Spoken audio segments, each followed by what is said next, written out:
comienzo con esta presentación del libro que se titula Fragmentaristas, al profesor Francisco Cruz y al profesor David Lozano, ambos son miembros de la Facultad de Economía. Y por otro lado tenemos a Jesús Torres, que él es el presidente de la cooperativa que se formó tras esta lucha de la que nos van a platicar el día de hoy, pero ahí también nos va a platicar su experiencia. Y por último tenemos, bueno, obviamente a la autora María Aquilano, ¿verdad? Que ella obviamente hace una memoria de toda esta lucha, que fue una lucha muy importante, una lucha de los trabajadores contra el capital transnacional, una lucha que finalmente se gana, pero una lucha que además, como lo dice la autora, es una lucha que no se hubiese ganado si no hubiera habido una participación importante de las mujeres, ¿no?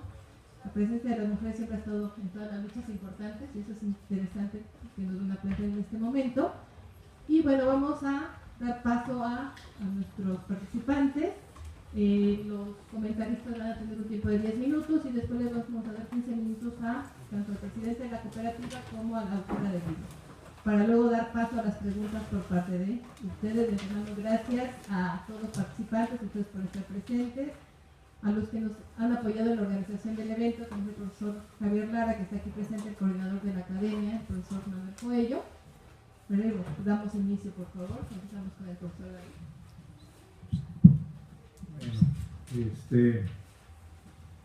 Bueno, primero yo lo que voy a hacer es hacer una presentación del libro, pero vamos a hacer un pequeño giro. Hay veces que las presentaciones de los libros no pueden ser necesariamente solemnes, oficiales, porque depende también mucho del libro que se presente. Y cuando me platicó Pancho que no lo hizo, o sea, me dijo, tiene que presentar este libro, y no me dijo más. Y yo digo, ya bueno. Pero ya cuando me dijo que era de los compañeros de trabajo, pues a mí me dio mucho gusto, porque a los compañeros de trabajo me ha tocado la fortuna de conocerlos desde hace bastante tiempo. Ya hemos ido con otros compañeros a la planta a visitarlos en distintas ocasiones, aunque María Aquilano no se acuerda de uno. Yo sí me acuerdo perfectamente, y a veces sí es la memoria, pero afortunadamente tenemos este libro. Entonces, por eso mismo no voy a hacer una presentación común y corriente, porque este no es un material común y corriente. A veces decimos nosotros los economistas que pues, los valores de uso son importantes, y los valores de uso son importantes cuando se van a intercambiar. Pero hay momentos en los cuales tiene uno libros como estos, que su valor de uso es mayor que su valor de cambio. Solamente hay libros en la historia que tienen esa característica. Es decir, te dan mucho más de lo que tú podías dar por comprarlo o conseguirlo. Entonces, este material pues, tiene esa pequeña característica. Ustedes pueden dar lo que quieran por los libros de Luis Pasos. Ahí su valor de uso es nulo, su valor de cambio es grandísimo.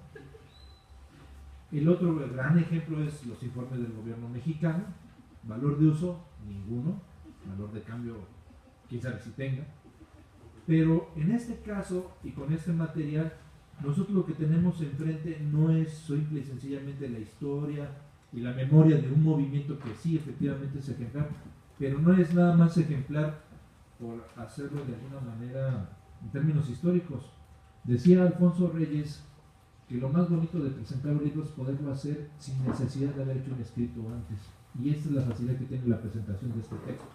Por lo que está aquí es los sentimientos, las emociones, la historia de una verdadera lucha de los trabajadores de este país. A veces cuando nos platican a nosotros cuando estábamos jóvenes, o sea, cuando Pancho era un retoño, de gente que más avanzada en su madurez, yo también era un retoñito por allí. Jesús, bueno, ya no está tan retoño, María tampoco, pero sin embargo hay en la historia, en la presentación de los libros, cosas que le dejan a los demás. Ustedes, compañeros, sí son todos unos retoños, es innegable, ¿no? Pero este libro pasa por contar la historia, la resistencia y la lucha de un pueblo que no es solamente aquellos que se encontraban en una fábrica, en el caso del Salto, Jalisco. Este testimonio, esta parte de la vida de los trabajadores de este país, pues cuenta por partes como episodios de una novela que podría hacerla Juan Rulfo y podría hablar sobre lo que es la gesta de un sindicato de trabajadores de la industria regulera que era en ese momento Euskadi, y da todo un panorama de lo que es esa lucha, de cómo es que se forma ese sindicato, en el caso de Jalisco, cuáles son sus antecedentes de lucha, que es bastante impresionante, y más cuando uno recorre esta planta que está aquí. Yo quería un poco mostrarles esta imagen, porque cuando uno llega a la planta y los compañeros te abren las puertas y la empiezas a visitar, no solamente te platican que están produciendo llantas, sino te dicen lo que es verdaderamente por qué defendieron esta planta. Es una planta grandísima, y te platican de dónde viene el origen de este sindicato muy peculiar, de dónde viene esa raíz de querer participar en las luchas, porque siempre ha tenido una trayectoria de solidaridad y de participación con los movimientos sociales desde su creación. Entonces, este testimonio pasa por contar toda esta parte de lo que es el conflicto que enfrentaron los compañeros de Euskadi, pasa por mostrarnos con los testimonios, con las anécdotas, lo que es la resistencia dentro de este proceso de lucha contra una de las empresas transnacionales más importantes del país, y que las anécdotas yo los leo y no me canso de leerlos, en serio. Yo incluso separé aquí uno cuando les daban los testimonios de cuando la empresa les daba a los compañeros que fueran a recoger el finiquito, y una de las compañeras, porque no se los voy a leer completo, si no, no lo van a querer después leer, cómo es que corretea al que lleva el aviso, que le dice que lo recoja, que pues, al fin y al cabo es que ya no van a ganar nada, y se enoja tanto la señora que pues, literalmente levanta a los compañeros de la colonia, ¿no? Va la persona esta que llevaba el oficio para decirles que recogieran el dinero, se rindieran y demás. La señora se enoja tanto, doña Conchita, y lo corretea, pero lo corretea, le dice, espérame tantito, no se me vaya, ¿no? Entra, saca un machete y va sobre él. Lo empieza a corretear, el otro corre hasta la presidencia municipal del Salto Jalisco y pide ayuda a las autoridades, como siempre suele suceder. Ya cuando le describen que es una compañera de los compañeros de Euskadi, y una de las familias, que es una de las compañías que le empieza a dar las características, dice, mire, mejor váyase porque esta por lo general lo resuelve a balazos. Entonces, pero sin embargo, son anécdotas que lo que te están contando es cómo la gente vive la resistencia, cómo las mujeres participan en la lucha, cómo los compañeros, que son también del caso de ustedes, empezaron a hacer todo este proceso de organización, cómo algunos se ponían a coser, cómo otros tenían que vender mole, tenían que vender varias cosas en el mercado para sostener no solamente una resistencia. Ya no era una apuesta por un puesto de trabajo o era por simplemente tener un sueldo, sino se trata de una cuestión de dignidad, compañeros. Y se lo digo a los compañeros más jóvenes porque la fortuna de tener toda esa experiencia y conocerlos en vivo a los compañeros de Euskadi. Este semestre yo con Pancho había pensado ir a visitar nuevamente a los compañeros de Euskadi. Siempre digo que voy para ver si me traigo unas ganas, nunca me traigo nada. Pero es porque tú platicas con ellos, platicas con Panchito, aquí está otro de los compañeros, y la verdad que es un ejemplo de adeveras. Te enseñan más que leer a Marx en el Capital. Entonces, como este texto tiene esas características, que es un valor de uso mucho más grande que su valor de cambio, cuando empiezas a ver cómo es que ellos hacen todo este proceso de lucha contra el conflicto, cómo es que le ganan a la patronal a pesar de todo, y cuando ellos platican la historia de cómo los alemanes se burlaban de ellos y les decían, ustedes son obreros, ustedes son pobres, jamás van a poder echar a andar esto, y se reían de los compañeros. Dicen, órale, ahí está. Pero no se fueron solamente y dejaron la fábrica allí. Destruyeron los cables, destruyeron los equipos, destruyeron los moldes, rompieron los vidrios, o sea, le hicieron pedazos la fábrica. De manera ilegal lo hicieron. Los compañeros cuando platican que llegaron, muchos decían, bueno, ¿cómo vamos a echar a andar esto? Lo que no contaban, o más bien no contaban los alemanes, es que, pues por ahí alguien decía hace algunos años, Diego Barbón, le decía, bueno, pues es que los trabajadores tienen un saber, y ese saber está por encima de lo que diga siempre un patrón. Y ese saber hizo que los compañeros no solamente tuvieran por fin en sus manos la fábrica, sino que también tuvieran en sus manos la posibilidad de echarla a andar. Ellos platican, y aquí están parte de los testimonios, cómo es que reconstruyen todo, porque además los trabajadores, es cierto, ellos son los que echan a producir las máquinas, son los que llevan y siempre mantienen las máquinas al 100, ¿no? Saben cómo se producen las cosas y ellos levantan toda la fábrica. Es una fábrica no pequeña, bastante grande. Cómo rehacen los moldes, cómo platican como una gran anécdota cuando le salió su primera llanta cuadrada, ¿no? Porque fue toda una anécdota porque se llevaron hasta las fórmulas. Entonces los alemanes decían, órale, ustedes no saben, o sea, el desprecio total contra los compañeros, contra las compañeras. Y ellos demostraron que a pesar de ellos, lo echaron a andar y lo levantaron. Entonces, como este testimonio que está aquí plantea lo de cómo ellos se van asociando, cómo se transforma en Trado, pero menciona todos estos aspectos, ¿no? Cómo es una cooperativa solidaria con los procesos sociales. Uno de los testimonios de los compañeros de por qué ellos dan chance a otros compañeros cuando piden en la sociedad textil apoyo, cuando otros compañeros piden solidaridad, ellos se la dan porque cuentan que ellos recibieron toda la solidaridad de grupos de colonos, de fábricas, de movimientos como los de Atenco. Muchos universitarios pasaron por ahí, ahí estaba Pancho, les platiqué que estaba en mejores condiciones que ahora, ¿no? Pero ese es un gran ejemplo y es muy bonito, y uno ahí se da cuenta, y me ha tocado a mí tener alumnos de esta facultad escuchando a los compañeros, escuchando a las compañeras ahí mismo en sus hogares, cuando les platican cómo fue la lucha de Euskadi, cómo fue el movimiento de esta cooperativa muy sui generis. Y dicen, ahora sí entiendo, profesor, por qué quiero ser economista. ¿Para qué sirve ser economista? Pero no solamente eso, también he tenido compañeros que estudian en la normal de Michoacán de mujeres. Y dicen, maestro, yo sé ahora por qué tengo que estudiar participación educativa. No es nada más educar. Para eso me tengo que formar. Y así otros sin número, no solamente de jóvenes, también de viejos jóvenes como nosotros, Panchito y yo, que entendemos que aquí este testimonio que ustedes tienen y que pueden tener de manera fácil, que da más gusto que las mujeres aquí se empiece a ver plasmado. Ya ahorita ya le reclamé a Pancho porque no me dio el otro librito, ¿no? De esta María, con respecto a donde están todos los testimonios de las mujeres que hay que recoger, pero no recogerlos nada más para tenerlos en memoria, porque ahí aprendimos muchas cosas. Entonces, yo sé que es difícil resumir, no en tiempo, sino en emociones, este valor de uso tan importante que tienen ustedes enfrente. Yo les hago solamente una sugerencia. Este valor de uso te abre 4 preguntas. ¿Por qué es necesario algo hoy como tener este tipo de experiencias? ¿Por qué estamos enfrentando al capitalismo como lo hemos estado haciendo, o si lo podemos hacer de otra manera? ¿Cómo es que podemos derrotarlos de la manera más fácil? Y la última, que es ¿por qué tenemos que luchar?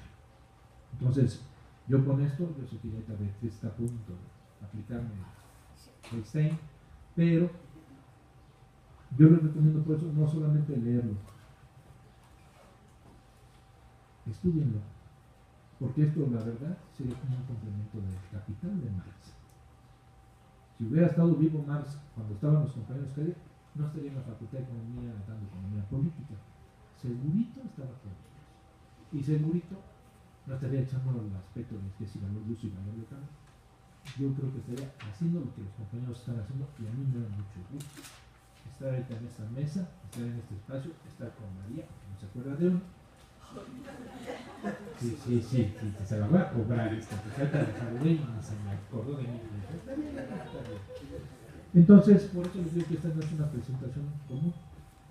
Y la ventaja es, como me dijo Pancho, que para todos los que venían se los iban a regalar, pues está mejor, ¿no?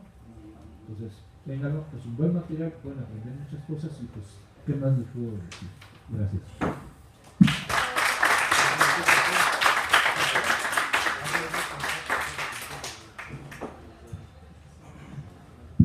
Bien, le damos la palabra a Francisco Cruz, que es profesor también de la facultad y obviamente, como ya escuchamos, participante en el movimiento.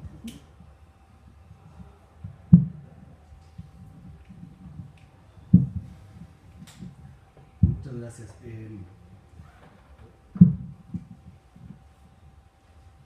Bueno, hace rato se refería a David a Juan Rulfo. Por cierto, Juan Rulfo trabajó en esta fábrica. Hay otro libro, se llama Ellos sí pudieron mirar el cielo, que es una paráfrasis de una parte de una carta que le escribió Juan Rulfo cuando trabajaba en esta planta como supervisor a su novia. Una carta triste porque lo que le decía es que los obreros en la fábrica pues laboraban sus jornadas extenuantes y no tenían ni siquiera condiciones para ver el cielo debido al trabajo tan agobiante y además tan pesado que existe en una fábrica como entonces lo era, que ya no se hacía. Además ha cambiado mucho la fábrica de Euskadi. Y bueno, ese dato valdría la pena darlo a conocer mucho más, porque un personaje como este, Juan Rulfo, que es un gran escritor, ¿no? Representante de las letras mexicanas, bueno, pues pasó por ahí y tuvo incluso de la fábrica inspiración para poder escribir algunas notas. Y es que la verdad es que estar cerca de una experiencia como la que se vivió en el caso del movimiento del sindicato de Euskadi, y todo este proceso posterior que se recoge en el libro, es una experiencia inspiradora. Desde este punto de vista yo creo que es muy importante que este ejercicio, la presentación del libro de María, se pueda llevar a cabo en la facultad, y yo en primera instancia quiero reconocer y agradecer a la profesora Beatriz, que es organizadora del evento. Lo estamos haciendo en el contexto del curso de la materia de investigación y análisis económico del segundo semestre, que está enfocada en el desarrollo de técnicas de investigación sobre la industria, pues tenga cabida acá, ¿no? Porque realmente tiene razón David, el libro no tiene desperdicio, pero sobre todo es un ejercicio muy valioso para poder adentrarnos en toda una serie de cosas, en la investigación, en el acercamiento con procesos sociales como este, en su análisis, en la reflexión sobre las perspectivas que tiene, ¿no? Y desde ese punto de vista es que un libro como el que ha escrito María aporta muchas cosas. En primer lugar, yo quisiera referirme a la metodología, que por supuesto no es exclusiva de este texto, pero que es algo que María ha utilizado ya en estos dos libros que ha escrito sobre el caso del movimiento de Euskadi y posteriormente en la cooperativa Trado, que es recoger la opinión de la gente que es protagonista de los procesos. Es una metodología que suele ser utilizada muchas veces en ciencias sociales, pero particularmente tratándose de procesos vivos como este, adquiere un valor extraordinario. Que los propios trabajadores se refieran al proceso de lucha y después al proceso productivo del que son parte, del que son protagonistas, y que eso se pueda poner en un libro y que a partir de ello se puedan hacer reflexiones, sacar conclusiones, incluso construir modelos, es algo que me parece muy valioso y destacable del libro de María. Es un esfuerzo, por supuesto.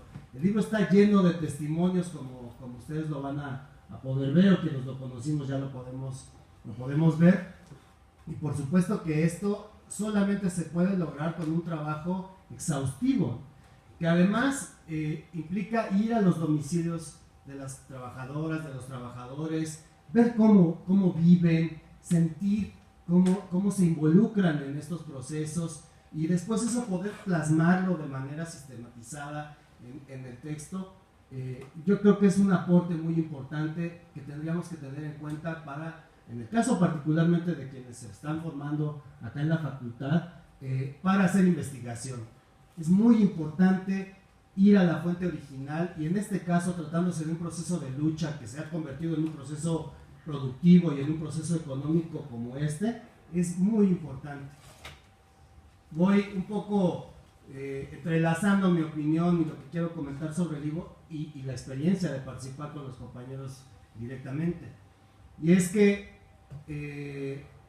hemos hablado muchas veces, lo hemos hecho en las clases, de cómo la forma de organización económica en la actualidad, la forma de organización de los procesos productivos, ha despojado a los trabajadores del control sobre los mismos.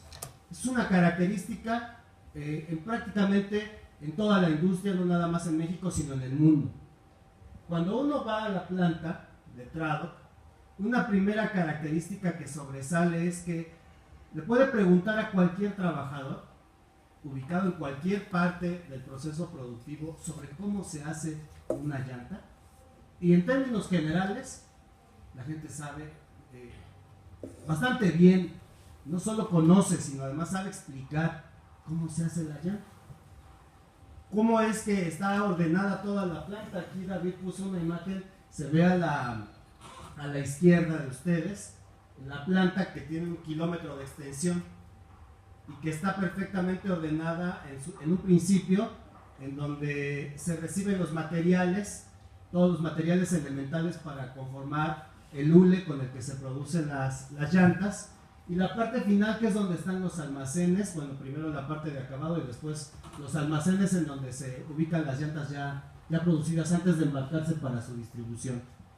Es 1 kilómetro en el que están ubicadas todas las actividades que tienen que ver con la fabricación de la llanta, y en general las compañeras, que a veces es otra cosa a la que nos vamos a referir, las compañeras y compañeros que trabajan en la producción dentro de la fábrica lo conocen perfectamente, y eso es un resultado de un proceso de lucha que a su vez llevó a la conformación de la cooperativa, a la construcción de este modelo económico y productivo, en donde son los trabajadores los que tienen el control de la producción. Ellos dirigen la producción a través de sus órganos, que también son electos y funcionan democráticamente. Hay una parte en la que se refiere María a eso, cómo es que Trado es una herencia de un sindicato que fue democrático siempre, que a la hora que le tocó ser propietario y conductor del proceso productivo, también lo es. Esa es una particularidad, porque en realidad, incluso en las cooperativas más conocidas, y algunas incluso que fueron resultado también de procesos de lucha, como el caso de la cooperativa Pascual, no se repite. Es peculiar, digamos, el caso de Trado en ese sentido también, porque hay una intensa vida democrática muy relacionada con el proceso productivo. Decisiones claves sobre cómo se va a hacer operar una máquina, por ejemplo, son tomadas democráticamente en cada uno de los departamentos. Cuando visitan los estudiantes de la facultad la planta y tienen, digamos, como el modelo, el esquema normal de la producción, donde hay supervisores, empleados de confianza que son los que están encargados de administrar, de gestionar la producción, llegan y preguntan, bueno, ¿acá dónde están los supervisores, ¿no? ¿Quién supervisa aquí la producción?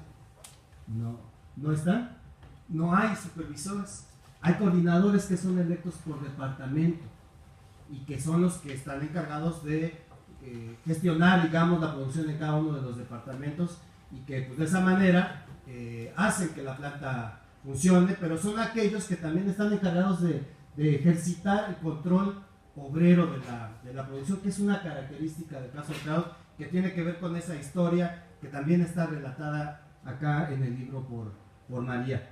Y yo, bueno, por último también no pretendo abusar del tiempo, porque creo que es mucho más interesante escuchar a Jesús, a María en sus intervenciones. Quiero destacar otra cosa que está expuesta en el libro y que tiene que ver con un modelo de solidaridad y de reproducción de alternativas a la crisis económica que estamos viviendo, a la forma en que se gestiona la economía y que nos ha llevado a la crisis económica que estamos viviendo. En efecto, otra característica de Trado que le hace peculiar, que está descrita en el libro, es que son un modelo de solidaridad. A mí me tocó participar en otro proceso de lucha que también está un poco descrito acá, que es el que dieron los trabajadores de la industria vidriera del Potosí durante más o menos 7 años, que fueron despedidos por haber democratizado su sindicato, y que después represalia fueron despedidos más de 400 de ellos, de los 820 que trabajaban en esa fábrica en San Luis Potosí. Un grupo se decidió a demandar su reinstalación y emprendió una lucha que duró 7 años. Y la cooperativa decidió apoyarlos con una cantidad económica para que un grupo de ellos, de los despedidos, coordinara al resto y pudiera encabezar una lucha tendiente a lograr su reinstalación. Desafortunadamente la reinstalación no fue posible, pero a lo largo de esos 7 años la cooperativa los apoyó incondicionalmente y lograron difundir un caso de superexplotación laboral y de represión laboral muy fuerte que se dio en el Grupo Modelo, que se conoció a nivel internacional, que motivó una queja en la Organización Internacional del Trabajo, en fin, que generó una serie de precedentes que lo que hacen es reproducir una quizá de las principales conclusiones que están escritas en el libro, que conocemos cada que nos adentramos en la historia del proceso del sindicato de Euskadi y de la cooperativa de Trado, que es que vale la pena luchar, vale la pena pelear. Es común encontrarse cuando uno va a platicar con algún trabajador o trabajadora sobre sus condiciones de trabajo y exhortarle a organizarse, a hacer algo para que esas condiciones cambien, la respuesta en el sentido de que no es posible, que es muy difícil, que uno se enfrenta al gobierno, que se enfrenta al patrón, que se enfrenta a los sindicatos corruptos, que finalmente no se pueden cambiar las cosas. Y quizá el aporte más valioso que nos ha Trado, que antes hizo el sindicato de Euskadi con su huelga, es que vale la pena pelear, vale la pena luchar, y que esta lucha, si se hace con apoyo, solidaridad, con la participación decidida y destacada de las mujeres, tiene muchas posibilidades de triunfar. Ese modelo heredado, digamos, ahora a todas las trabajadoras y trabajadores mexicanos y a nivel incluso internacional por Euskadi y Trado, seguro que es lo más valioso que tenemos nosotros y que ahora está plasmado en este libro y que lo hace también pues un material de consulta fundamental. Por eso creo que debemos congratularnos porque se haya logrado presentar el libro acá. Es algo que tenemos que, como dice David, seguir estudiando, seguir discutiendo. Ojalá que pudiera darse a conocer en muchas más escuelas de la universidad, aquí mismo en nuestra escuela, con más estudiantes, con más profesores, porque seguramente también en ellos puede generar este efecto inspirador que nosotros ha provocado. Muchas gracias.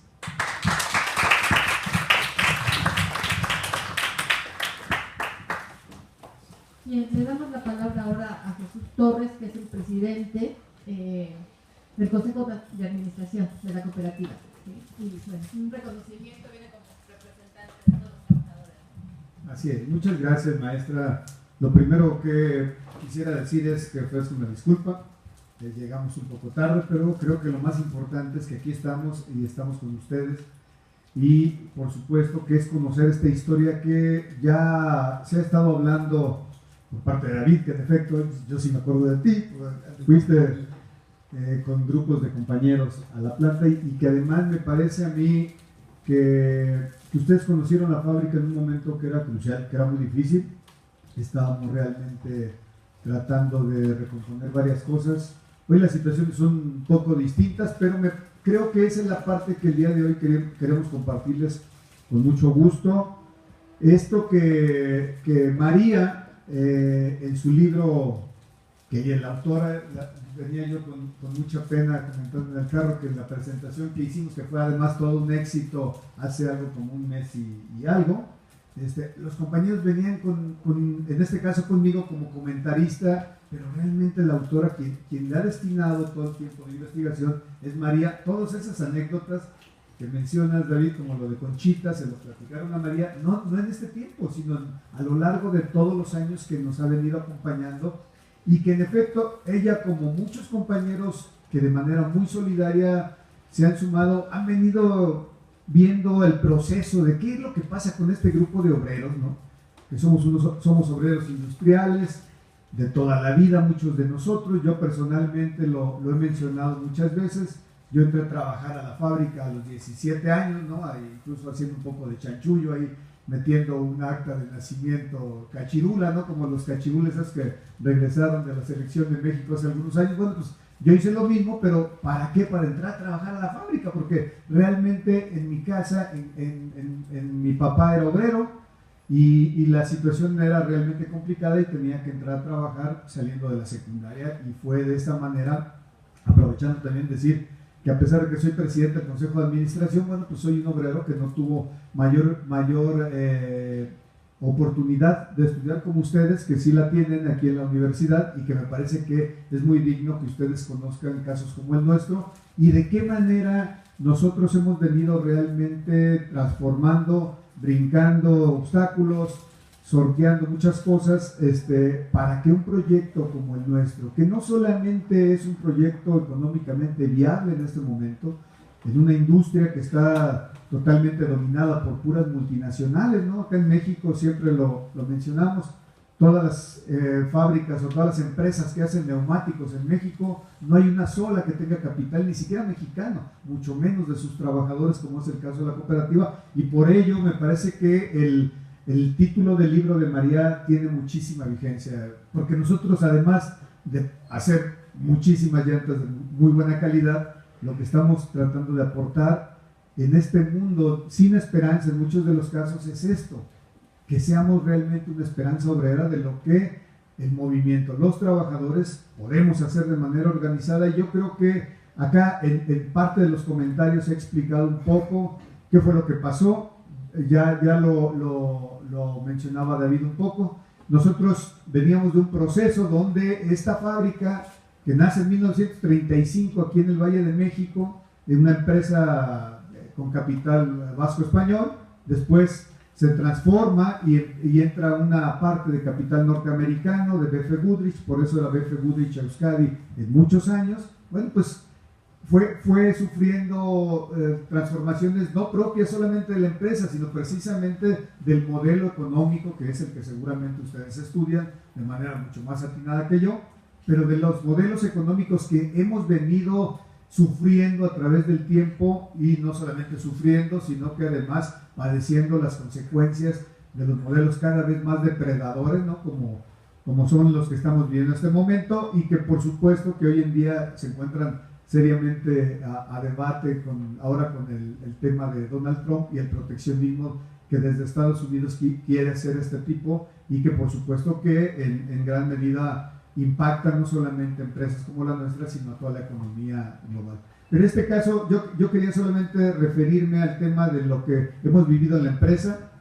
Es cierto lo que mencionaba Francisco, hay el libro que hizo Enrique Gómez, que está aquí con nosotros, que es asesor de la cooperativa, pero que además fue parte fundamental en este triunfo, porque habrá que decir que en esta huelga y en este triunfo obrero, ojalá que hubiéramos tenido a Carlos Marx ahí a un lado de nosotros, ¿no? Nos hubiéramos sentido no solamente orgullosos, sino sabiendo de que iba a haber la capacidad de un genio del siglo antepasado, como pocos ha habido, ¿no? en la historia de la humanidad, y habría seguramente valga la redundancia, la seguridad de que nuestro proyecto iba a ir viento en popa, y además descifrando los grandes enigmas que se estaban viviendo en aquellos años. Pues no, lamentablemente no estuvo con nosotros Carlos Marx, pero sí hubo una dirección política en este movimiento.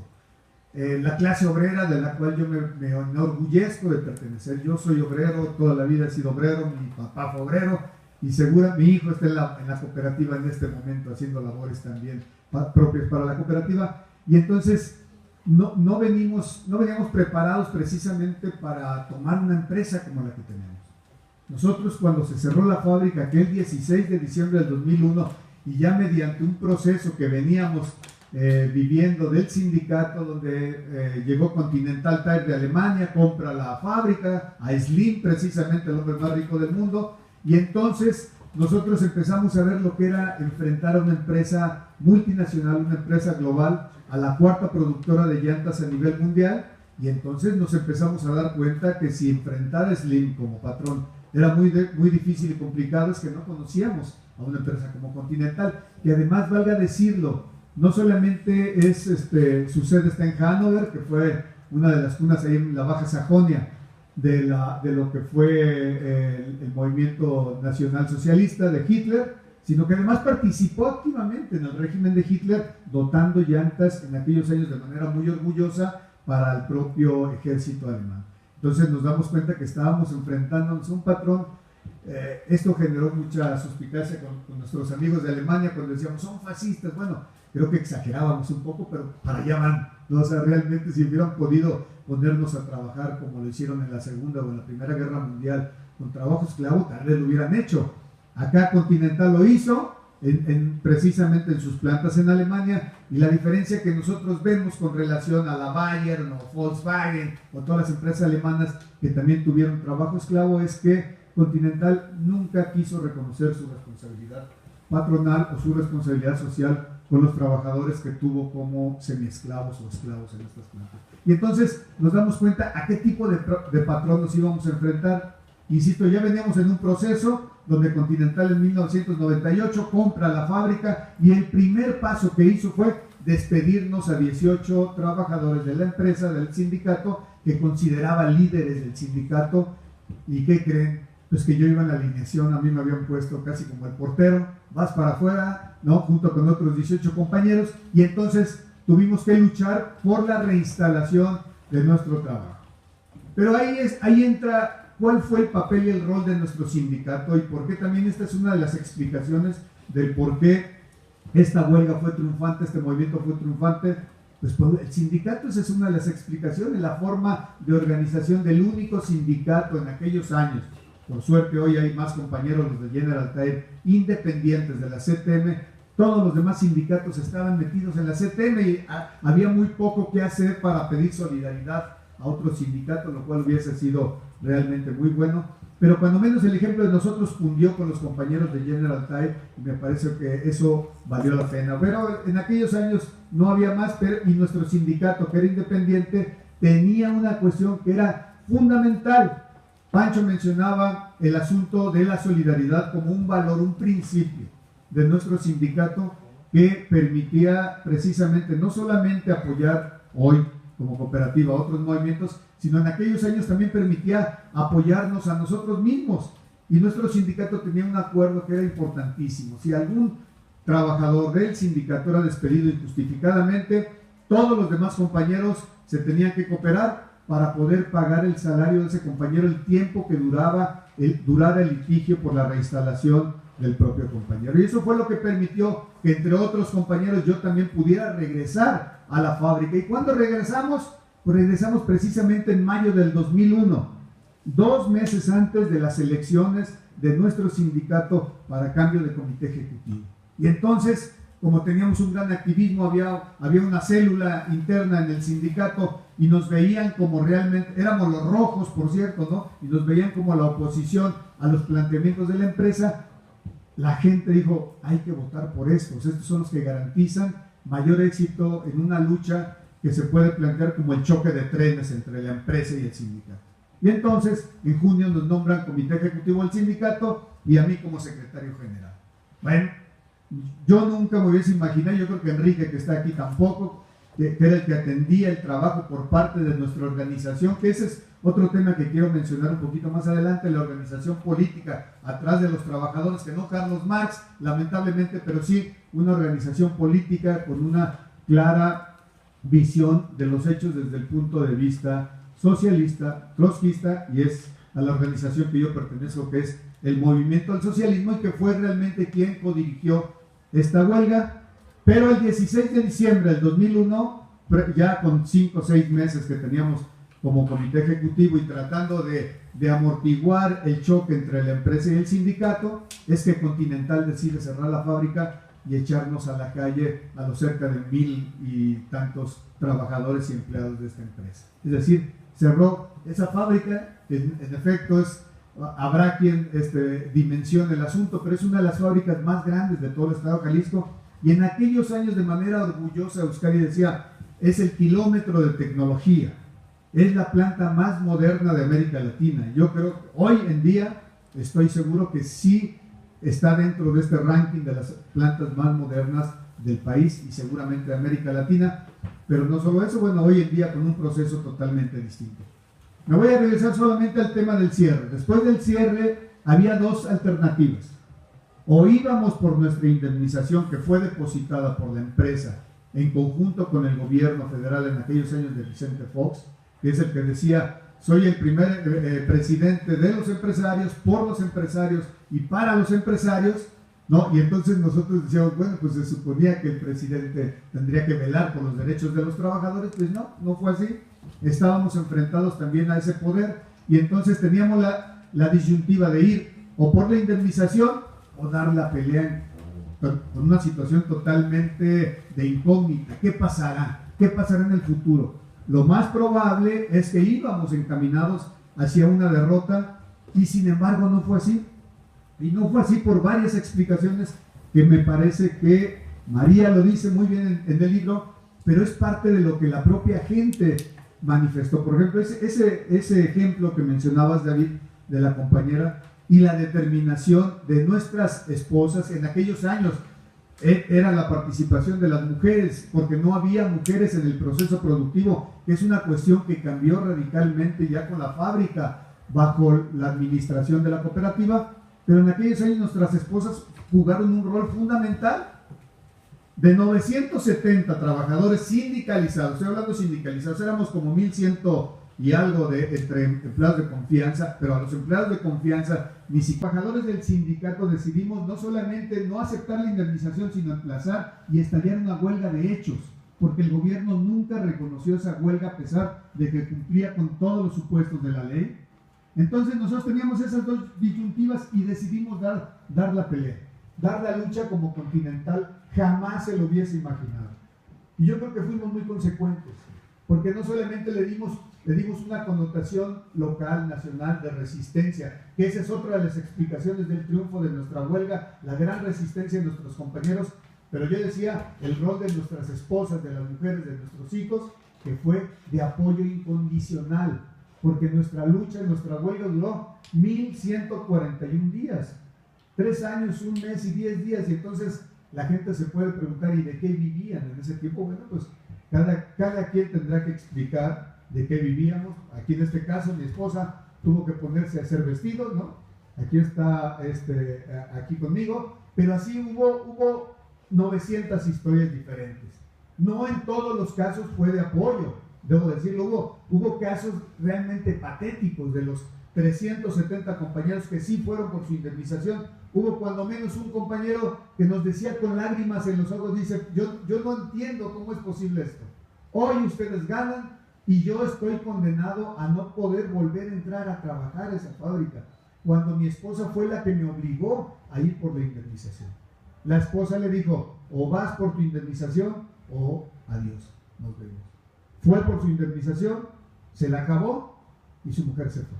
Y entonces son de las más de 300 historias que hay de derrota, pero finalmente nosotros hicimos otra parte que fue impresionante, fue muy importante, y fue la alianza internacional, el internacionalismo proletario como un principio fundamental para doblar a una transnacional como la Continental. Hicimos relación con grandes compañeros y amigos, y que aprovecho el momento para decir que estamos tristes, muy tristes en este momento, porque acaba de fallecer una de nuestras compañeras que fue un baluarte en la lucha que vivimos contra la Continental, que era Metlin Dortmund, me parece que así se pronuncia, Meni, acaba de morir, eso murió el domingo, y valga cuando menos un homenaje desde aquí para la compañera. En la cooperativa acabamos de poner este aviso como una cuestión muy lamentable, pero este tipo de compañeros fueron la llave, fueron una parte fundamental para poder abrir el ostión que era la Continental.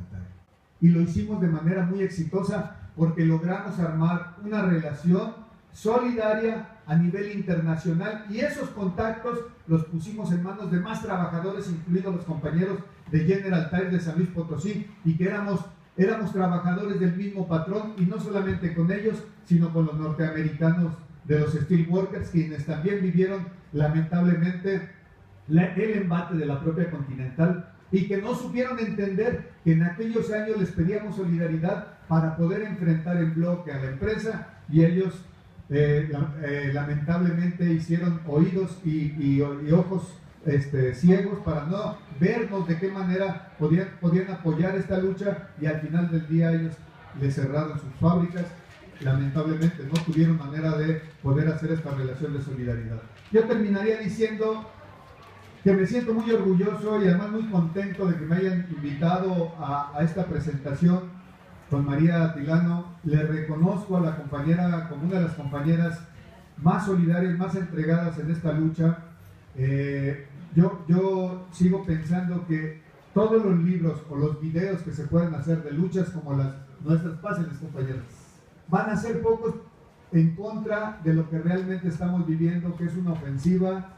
Me parece muy cruel en contra de los derechos de los trabajadores, y seguramente este tema de las reformas estructurales, la contrarreforma que se hizo por parte del gobierno en contra de la Ley Federal del Trabajo o la reforma educativa, seguramente van a estar impactando a las generaciones futuras. Yo los invitaría no solamente a que el caso de nosotros sea un caso aleccionador y motivador, sino que además pongamos en práctica pues, lo que en este libro nos funcionó a nosotros.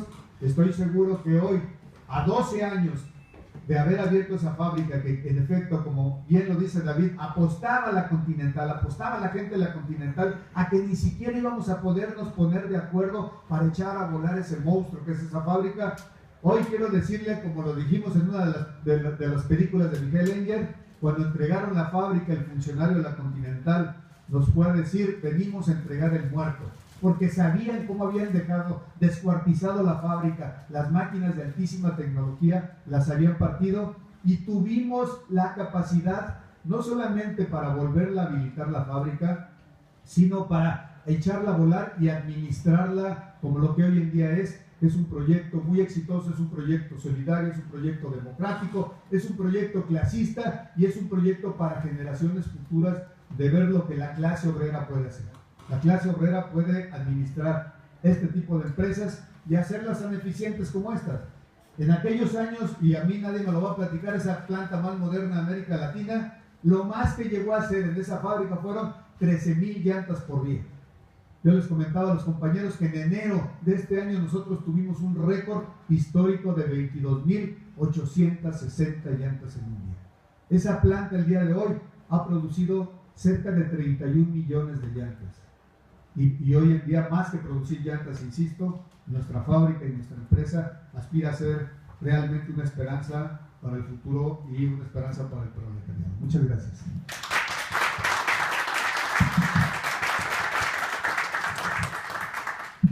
Bien, pues le damos la palabra a la autora del libro, a María Atilano, ¿sí? Y algo importante que quisiera destacar es que este libro se produce gracias al apoyo de una fundación, casualmente la Fundación Rosa Luxemburgo, y eso permite además que pueda ser gratuito, ¿no? Bajo el criterio de Common Creative, y eso es importante, por eso lo que comentaba David al principio, se les van a obsequiar ejemplares del libro, gracias a esa fundación que hizo posible hacerlo masiva la difusión, ¿no? Y le damos la palabra a María. Pues yo quiero agradecer a la Facultad de Economía, a la compañera Beatriz Lemos, al compañero David Lozano, al compañero Francisco Cruz Retama, y desde luego la presencia de Jesús Torres, pero también de su esposa y compañera de lucha también, que está aquí, Chela, al compañero Enrique Gómez, que les recomiendo que lean sus libros porque ya va en la tercera edición, y es muy importante porque está actualizada la edición, e incluso en la última trae la información de lo que sucedió en Alemania en la época de Hitler. Entonces vienen datos muy importantes al respecto, se los recomiendo.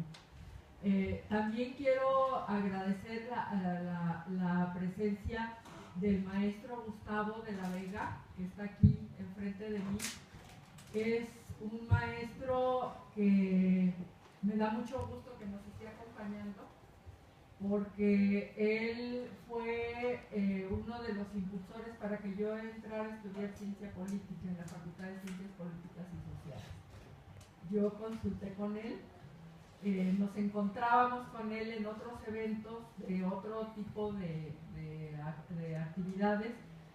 Yo en la prehistoria estudié trabajo social y bueno, siempre estuve comprometida en ese trabajo, pero sentía que había elementos teóricos que me hacían falta, y comentando con el maestro, que por cierto le hacen un homenaje dentro de poco, el 23 de mayo, por los 50 años de ser maestros de esta universidad, entonces es un honor para mí que esté acompañándonos.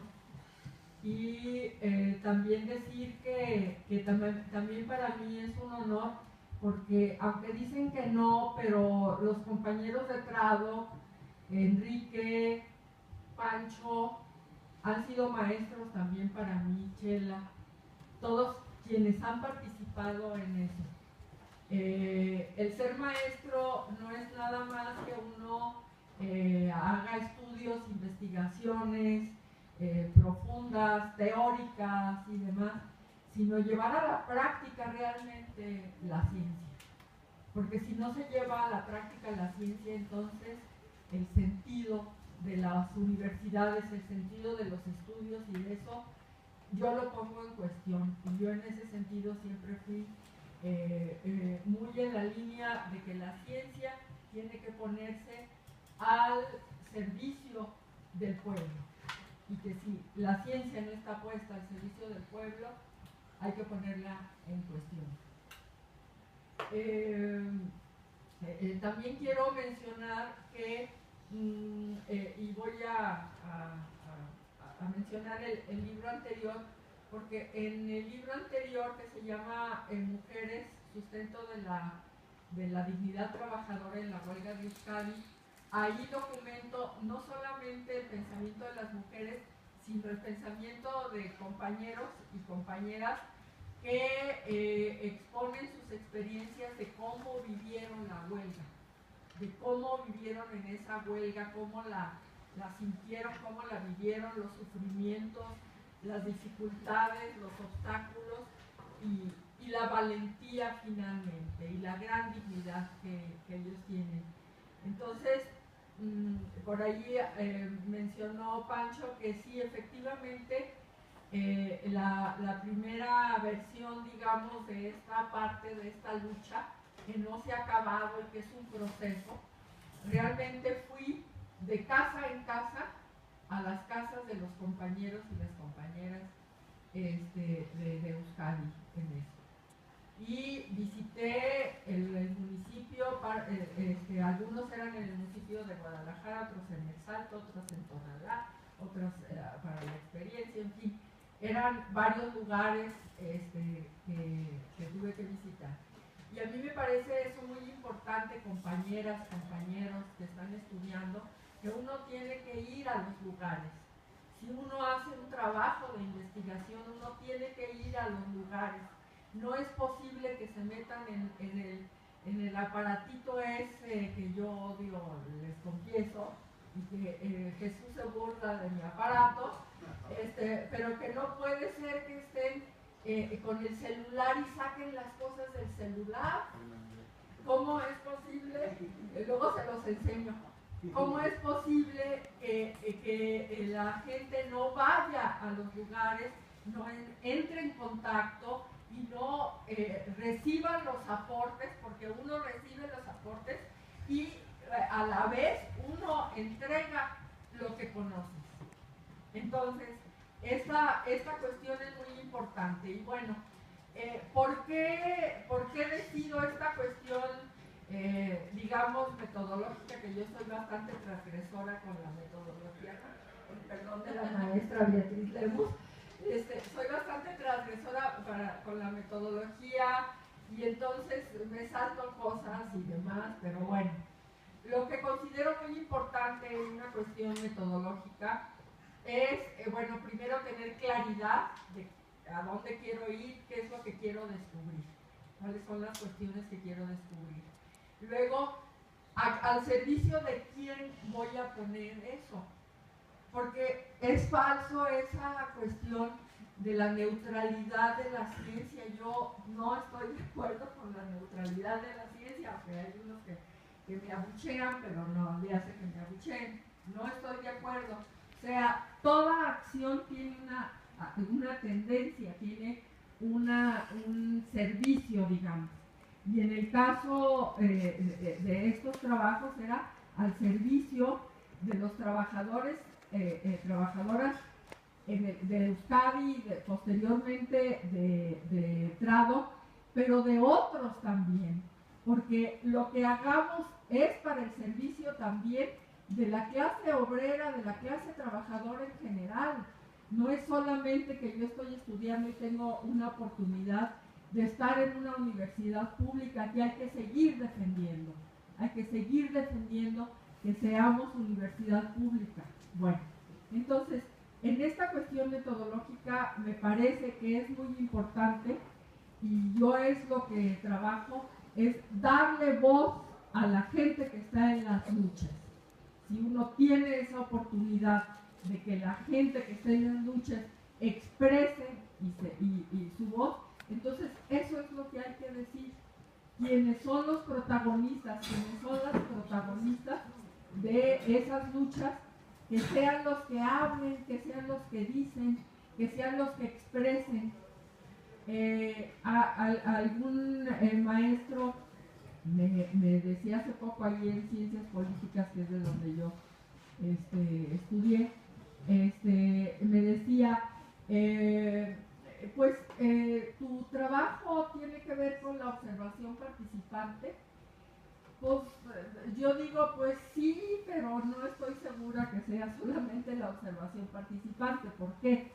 Porque yo no soy una investigadora que viene y voy a estar participando y ya, ¿no? Yo soy compañera de lucha. Yo soy compañera de lucha. Y les agradezco a los compañeros que me acepten como compañera de lucha, porque ahí es donde tenemos que estar, en esas luchas, y aportar lo que podemos para eso y lograr que estos se publiquen. El primero lo financió la Fundación Ball, Heinrich Ball, y esta segunda la está financiando la Fundación Rosa Luxemburgo.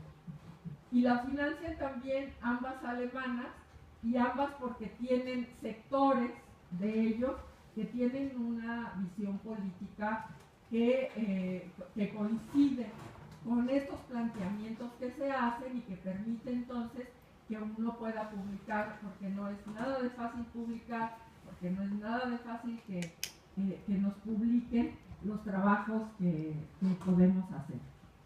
Ahora, este trabajo que se llama Trado de Esperanza Obrera, sí es una esperanza obrera. Sí es una esperanza obrera porque está diciendo, está manifestando la posibilidad que se tiene en la clase obrera de poder salir adelante en las luchas, de poder enfrentar a monstruos como la Continental Tire, la llantera alemana, en donde decían, ¿cómo van a poder enfrentarse a esos monstruos? Pues pudieron, compañeras y compañeros, porque pudieron. ¿Y por qué pudieron? Porque además no tuvieron miedo de hacer todo lo que hicieron. ¿Y qué hicieron? Caravanas por los estados, venir a la Ciudad de México, y a la boca del lobo de la Continental Tire, y presentarse en las asambleas de Continental Tire con el apoyo de la solidaridad de compañeros alemanes solidarios, que en esa figura que tiene Alemania de los asesores críticos, no se llaman asesores, se llaman de los accionistas críticos, hay una figura, y con esa figura gente organizada puede participar en esas asambleas, y los compañeros de Alemania introducen a los compañeros de Euskadi, los introducen, y ellos hablan frente a miles, yo no sé cuántos eran, creo que como 1000 o algo así que me han comentado, enfrenta 1200 accionistas de Continental, se van y se presentan, que al principio empezaron a repartir volantes antes de la asamblea, empiezan a entregar volantes, y ellos creen que solamente ahí se van a quedar, y que les dicen, no, van a entrar y van a hablar, y entonces, bueno, pues entran y hablan con toda la valentía y con toda la justicia en su voz, porque habían violado su derecho y al trabajo. Habían violado su derecho, les estaban quitando su fuente de trabajo y ellos van a defender ese derecho. Y eso es muy importante, o sea, defender la fuente de trabajo. No era tan importante que les daban una lana y que ya con eso ya, y luego te quedas sin esa lana, ¿no? Y entonces, no nada más eso, o sea, les ofrecen $1 millón para romper con esa huelga, para dejar que entren. ¿Y qué creen, compañeras, compañeros? No aceptan el $1 millón. Y todavía el Abascal, el secretario del trabajo en esa ocasión, les habla en la oscurita y les dice: oigan, compañeros, ¿cómo es que no aceptan? ¿Cómo es que no aceptan el $1 millón? Miren que a todo dar. Y ellos dicen: pues a mí me sería muy útil, pero tenemos 600 compañeros atrás que están defendiendo esta lucha y no los podemos traicionar. Y entonces, ¿qué lección tenemos ahí? No corrupción. Eso es muy extraño en los sindicatos de la CTM, de la CROC y de otros que se dicen independientes y no lo son. Y ya tengo que acabar, ¿verdad? Bueno, entonces, eso es un factor importante en las luchas que hay que considerar y que está plasmado aquí. Una, la claridad en la dirección política de la lucha, fundamental. Que no haya corrupción por parte de la dirigencia ni de los miembros de la organización. 3, el apoyo de las familias que mencionó Jesús, el apoyo de las familias. La solidaridad internacional, nacional e internacional, que fue cuando estaba la cuestión de la solidaridad nacional, ahí es donde yo me voy involucrando con los compañeros que ya les dije que no se van a poder deshacer de mí fácilmente, pero que fue cuando los conocí. ¿Por qué? Porque en la red en donde estaba participando, en la Red Mexicana de Acción frente al Libre Comercio, estábamos en la lucha porque se hiciera vinculante el primer artículo del Tratado de la Unión Europea con México. Y ahí decía que en México, y bueno, que en esa relación, tanto México como los países miembros de la Unión Europea, de la Comisión Europea, tenían que respetar los derechos laborales y los derechos en general, los derechos y la democracia. Y entonces, cosa que pues no estaba sucediendo y sigue sin suceder, pero que era lo que estábamos luchando. Entonces se presenta como uno de los casos esta situación, y a partir de él van surgiendo otras organizaciones, van surgiendo organizaciones bicontinentales, organizaciones en todo el mundo, y entonces vamos dando posibilidad junto con otras fundaciones y organizaciones a que los compañeros puedan ir a distintos lugares de América del Sur, de Europa, a denunciar su lucha, a buscar apoyo en su lucha, a decir que las cosas no son así, que las cosas no pueden seguir así. Entonces, el libro está organizado en 4 capítulos. El primer capítulo habla de la historia así en general, de cómo fue la lucha de Euskadi, cómo ha sido la lucha de Euskadi, algunas cuestiones. El segundo capítulo habla de cómo ha sido el proceso interno de Prado, que no se ha terminado, que hay que estar en la lucha todos los días, y todos los días están los compañeros en lucha, con aspectos técnicos, con aspectos políticos, con aspectos económicos, con aspectos de financiamiento, en fin, con los monstruos llanteros encima, y con los oponentes políticos también encima, pero ahí están y siguen avanzando y eso me siento muy orgullosa. El tercero habla de esa relación que tienen con sus socios, porque resulta que son socios de CooperTide, una empresa llantera gringa, que se vieron obligados a tener esa relación porque empezaron a tener dificultades para conseguir materia prima, financiamiento, en fin, las distintas dificultades que implica la construcción de las llantas y el trabajo así. Y su relación ha sido de mucho respeto y ahí la llevan.